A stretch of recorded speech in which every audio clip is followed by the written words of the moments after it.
Hey everybody, this is my build-up of the USS Defiant from Deep Space Nine, and I am really excited about doing this build.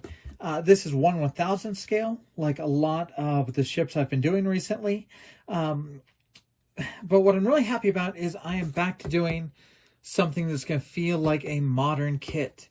So all new kit. This one does have clear parts, making the model perfect for lighting. It's going to be about 6 3/4 long, 30 pieces, and it is one of my favorite Star Trek ships, probably because it's my favorite Star Trek show, Deep Space Nine. So we get Cisco on top, we get a fun quote from Cisco, and a couple good pictures of the ship. Now, one thing we don't get is we don't get those nice color pictures of the ship all over the inside of the box. The decal and painting instructions are on the instruction sheets. And, you know, this is a case I really wish that we had them on the outside of the box for this rendition, because I am really going to want to paint my own colors for these panels. The model does come with an absolutely gorgeous set of decals to do all the paneling for you, but I painted my runabout, and I want my Defiant to be along the same lines. So I'm really hoping to skip a lot of these panels, and that's why it sure would be nice to get a lot of images of the Defiant so I could really see what panels are what colors. The model itself, even though it has 30 pieces, is a very simple kit. You really are going to build a top and you're going to build a bottom. So we've got the bottom of the main hull, the top of the main hull. Then you have kind of the nacelles that are built into it. You just have a top and a bottom that are going to attach to this top section and the bottom section. Now, what I really like about that, having a real top and a bottom, is we're going to build our LEDs outside of the model. We're going to do all the electronics, and then we're going to close the model up around the lights. That's going to make it really easy to get everything lit and built. Now, all the parts I really want to light do have really nice clear parts. So, of course, we're going to light the deflector dish. We're going to light the front Bassard collectors. We're going to light the rear engines, and we're going to try and light what are probably the impulse engines. They're going to be these red glowing circles that are on the back of the ship. And we'll see if we can light these up. I believe these are either exhausts or escape hatches that launch off. Now, these are tricky because it would actually be really easy just to mask off these circles and then light block it and make these entire circles glow. But the entire circle is not supposed to glow. It's supposed to be a pinprick of light in the very middle, and then it's supposed to be the outer ring around those hatches. So we're going to see what we can do to do those. Now, before I can actually start light blocking, I actually have to mask off a few of the clear parts, and I'm going to be doing that just with some Elmer's glue. Now, since Elmer's glue dries clear, I'm going to be adding just a little bit of acrylic paint to it to dye the glue so that I can see where I'm putting it.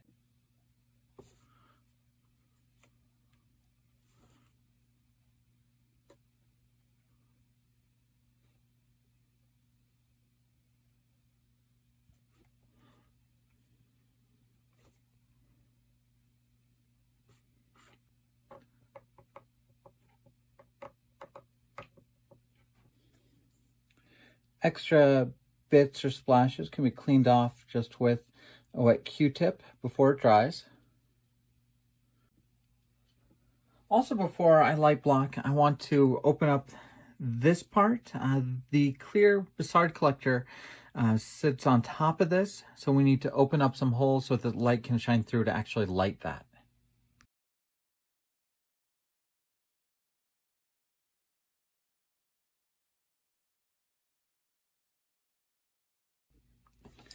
All right, I snipped off a couple posts on the inside of the ship just to let the light hit these warp back impulse engines.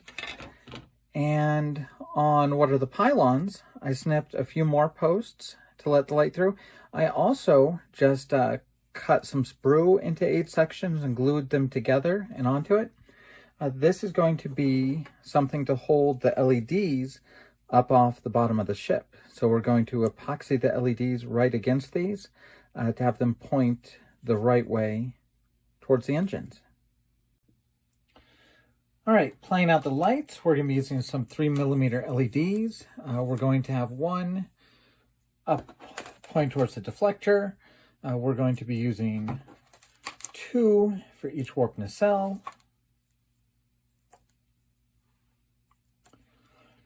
And we're going to use a 3 LED piece of LED tape just in the middle of the ship. That will help light those blue circular lights on top of the ship. And I'm hoping that might bounce enough back so I won't need to use separate LEDs for these parts, the impulse engines. All right, I have sprayed the entire interior of the ship in a very glossy white color, including the mounts I made for the LEDs. You can see the holes I've opened up for the LEDs there. On the back of this piece, before I airbrushed it black and then white, I did a little bit of tape on top of the backs here to mask that off. What I have to do next is I'm going to airbrush clear blue over the entire backs of these parts because I want those to be tinted blue when we're done. I'm going to do the same thing for these strips, which are the discs that fit up in the top of the ship. We'll also be airbrushing a clear blue on the back of this deflector dish.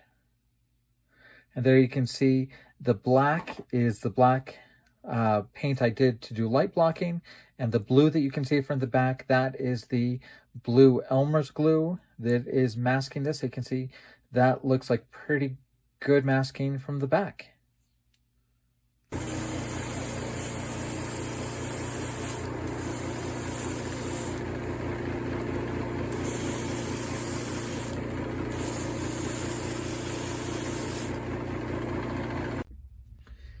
All right, so on these little hatches, as I mentioned before, you only want light coming around the outside of it. You don't want the entire thing to light up. So what I'm doing is I'm literally dropping a single drop of paint in the middle of these hatches. I did it with black first, and now I'm using one of the darker grays. I'm going to be using for the panels on the ship, and I'm just dropping it right in the middle.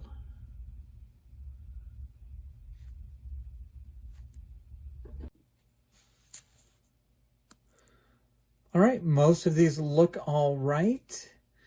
So we do have a blue ring around the outside, so I'm going to leave most of these be. All right, so that I don't have to do any real complicated masking on these dots again, I'm going to glue this side piece on and make sure it's really sealed well here. I'm going to airbrush my base color just over this channel, and then I'm going to insert these dots from underneath, and then just lay some tape over this channel so that this entire channel is finished and masked off. And that should save me a lot of work later.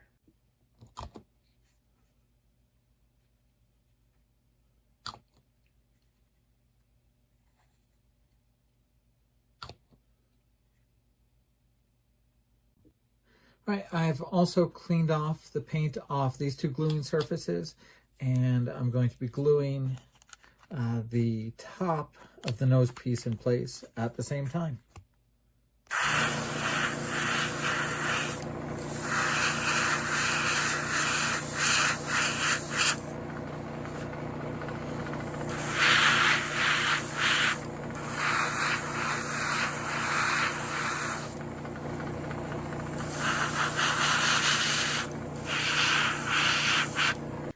All right, let's see how that looks. That is really what I hoped I would get. Move on to installing the LEDs. All right, for the lighting, I just have some real basic parts I got off Amazon. This is just a 12-volt adapter made for driving LEDs. The really nice part here is it actually comes with a plug and socket, and the socket actually just has some screws that you can open up to put wires in and then clamp the wires down. Makes it super easy. All right, and then I also have a pack of 12-volt 3mm LEDs. Now these are pre-wired, so you already have the resistor and the wires connected to them. So all you really have to do is strip the end of the black wire, put it in your negative slot and screw it down. Strip the end of the red wire, put it in the positive slot, screw it down. And that will drive your LED. So obviously that's super simple. We're not going to do one LED, we need to do 5 LEDs. Now, this example is really just going to be 3, but when I actually do it for the kit, I'm going to use 5 LEDs, and I'll lay them down on that template I made to make sure I get all the links right. But if you want to drive 3, you just kind of wire them in parallel, which means we're going to make sure all of the black wires have a direct connection to the power source and all the red wires have a direct connection to the power source.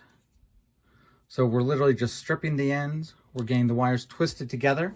We're going to do a little bit of solder to hold those together.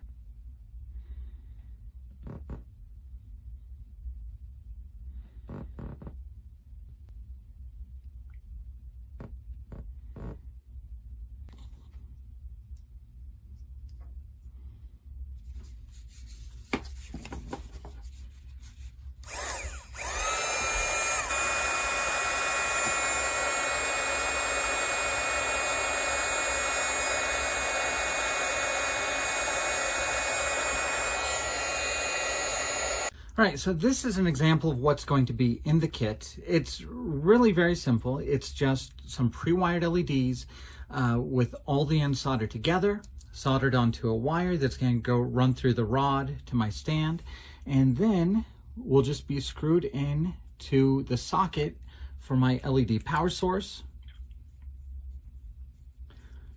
I'm also going to add in one tiny piece of LED strip. That really works exactly the same way. It's pre-wired for 12 volts.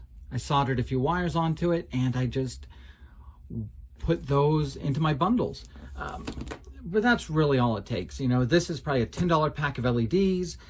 This is a $10 power supply. You do have to have the initial investment of shrink wrap, a soldering iron, but those things are pretty cheap, and it really does help you do a lot of lighting.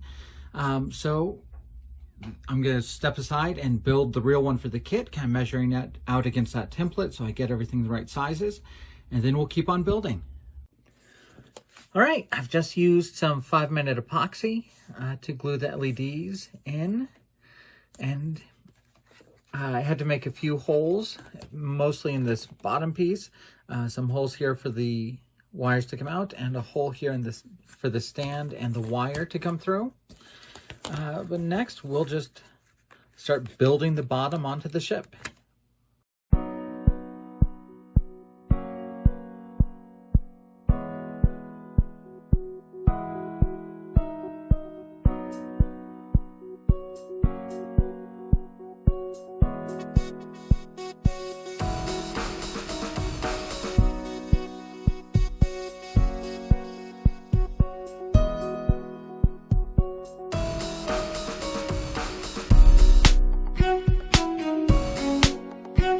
Right, construction is done, and if you're not lighting it, you probably wouldn't need much for seams, just a little bit of sanding and painting. But if you are lighting it, then you're going to have light leaks to deal with. Mostly, you can see kind of right around here on these complex curves. There's a lot of light kind of breaking through. So we're going to have to putty some of those up front. Not nearly as bad. Well, over on this side, definitely some light leaks there. And a lot of the places in here won't be able to get in there to sand, so we're going to have to lay down some liquid putty and just try and smooth it in.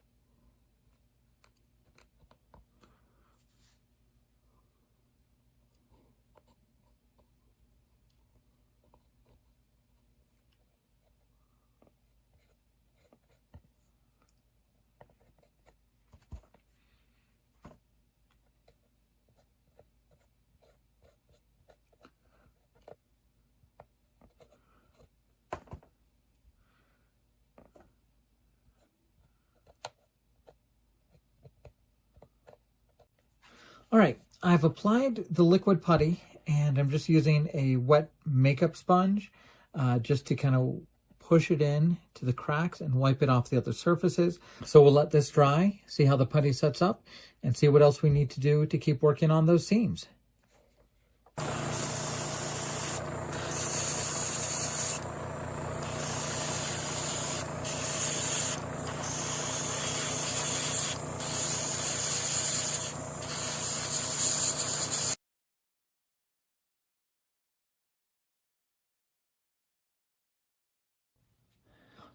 So you can see the build itself was pretty simple. After I had all the parts assembled, it was time to start doing a little bit of airbrushing the parts where any light was still showing through with some black paint. And then I airbrushed it with the base color, which you see in front of us.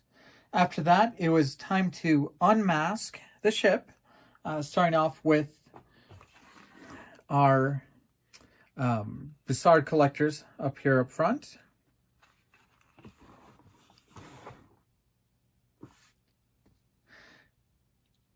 And then unmasking the hatches on top of the ship. And finally, it was time to strip away all of that Elmer's glue that we had used to mask off some of these other parts. So, you know, I am sorry that I don't have any real good video of me unmasking the Elmer's glue. If you're curious about using the Elmer's glue for a masking, I'd really recommend just finding some tutorials on YouTube about using it. I think it works out well. You can kind of see my results here, kind of pulling it out. I do think it leaves a little bit of a rough edge. So you can kind of see what it left behind there. Back here, I did have to do a little bit of touch-up. Basically, you know, having to take a little bit of a blade to go down the side here to cut off some of the rough edge of paint that might be left, and then brushing over it. But this is about what those engines look like after pulling that out. And remember, this is the size of my fingertip here. So, you know, be a little forgiving when you look at how closely zoomed in we are. That's actually a very small space, and this is about how it looks. And, you know, I am pretty darn happy with it. You know, if I could redo any of the things I did on the lighting, I think I would add in 2 more 3mm LEDs to really make these red impulse engines shine. You can see they do catch light from the inside of the ship, but I'd love for that to be a bit brighter. I'm very happy with the hatches. I'm very happy with the deflector. The other things I would change is I needed to have made a bigger hole behind these Defiant collectors. I thought there'd be enough room for the light to come through the hole and disperse a little bit, but when you get in close, you can really just see the light is shining through just where I cut the hole. I think it's still a good effect, and certainly from a distance and in real life, it looks better than it does on camera. But I would advise make a much bigger hole behind here so the entire thing lights up brighter, and then add something to diffuse in the back, because you can see I do have a hot spot where the bulbs are. I think it kind of works for the Defiance engines. I think that looks all right. But yeah, if I could go back, I'd add something to disperse the light here. I'd add a light bulb behind these engines and a bigger hole up front to make those light up better. But then, you know, I step back a little bit I take a look at the ship and how it lights up, and I am really happy with it. We're going to go ahead and start doing some more painting on it, but very good progress. Okay, the decals are really, really tempting me. You know, I look at this and I look at the decals and I think I really could have this wrapped up in a day or so if I use these decals. But then I look at my runabout and I think about how much I like my runabout, how fun it was painting it, and overall how it looks when it's done. And I think I've got to paint the Defiant. So I have some fresh blades. I've got lots of masking tape, and I'm going to try and paint this.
Couple dozen more panels to go, but we're definitely started on getting these painted. I wish I had a whole list of store-bought paints I could recommend for this project, but the truth is I simply have quite a few colors that I've mixed up for other projects. The only thing that's really straight out of a bottle is this darkest shade, which is ironically enough called Light Gray by Tamiya. My overall coat is, I believe, mostly white with haze gray mixed in. My two blue colors are sky gray with a little bit of sky blue mixed in. This light one here is probably very close to just sky gray by Tamiya. And this is just that sky gray with more of the sky blue mixed in. My yellow color, that is a mix of deck tan and yellow green. So I really debated whether or not I would do a panel line wash. I definitely decided to go ahead and do it, mostly just to kind of give a finished edge to the panels I had painted, not so much to accent the panel lines because they're already pretty deep. I always make sure to use acrylics for my base coat and my details. That way I can do an oil wash. And oil thinners, enamel thinners, do not wipe away acrylics. So you can use a brush, push that wash all over the model, drip it into all those lines, and then just get a Q-tip, dip it in a little bit of enamel thinner, and then you can just wipe away all your smudges, all your drip marks, and just leave that wash inside the panel lines. And I really think it makes a very nice effect on the ship to kind of break up a lot of those areas. After that, it was just decaling the ship. We're talking the registries, the pennants, the ship's name. The decals were really strong, repositionable. They look great, no ripping, no tearing. So the decals are good on this kit. Even some of these real long pinstripes, they held together, no cracking, no ripping. Very easy to put on the ship, very easy to position, line up with other ones. It was a lot of fun to work with these decals to give the ship its finished look. Here's our completed build. So the complete buildup of the USS Defiant in 1/1000th scale. There was nothing frustrating about this build. Everything fit well. The decals worked well. It was fun to mask and paint those panels. So exactly what you want from a model kit. I really like that this model kit lends itself to doing a couple different things with it. It's a kit that's going to look good if you just build it out of the box and use the kit supplied decals. But it's also going to be a good kit that looks good if you light it and paint it and weather it. This is just a really good looking kit. All right, let's get a look at the ship along with one of our other recent builds, the Klingon Bird of Prey. So you can kind of see what these two would look like on a shelf together. And frankly, if I was that Bird of Prey, I think I'd be pretty terrified to see the Defiant coming down at me. But yeah, those two would look really good on a shelf together. And let's get a look at this ship along with the other ship heavily used in the Dominion War, the Excelsior class ships. So you can see the Defiant, definitely a smaller ship and a smaller model.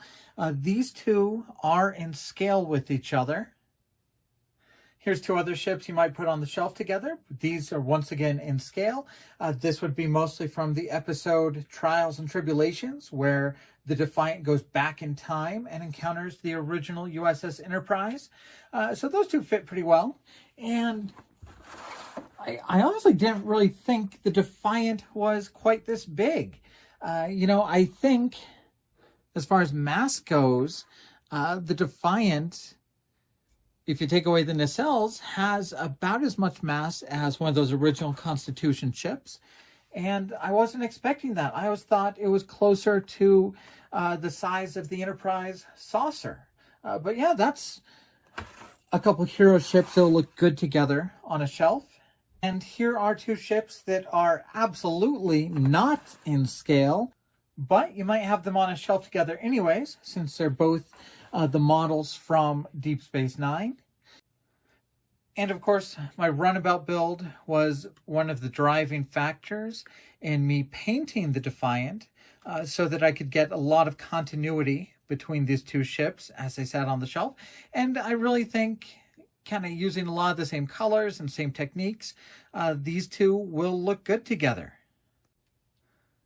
And you know, I really do like that Deep Space Nine aesthetic. You get to do a little bit more painting and weathering on these ships than you do on a lot of the Federation ships.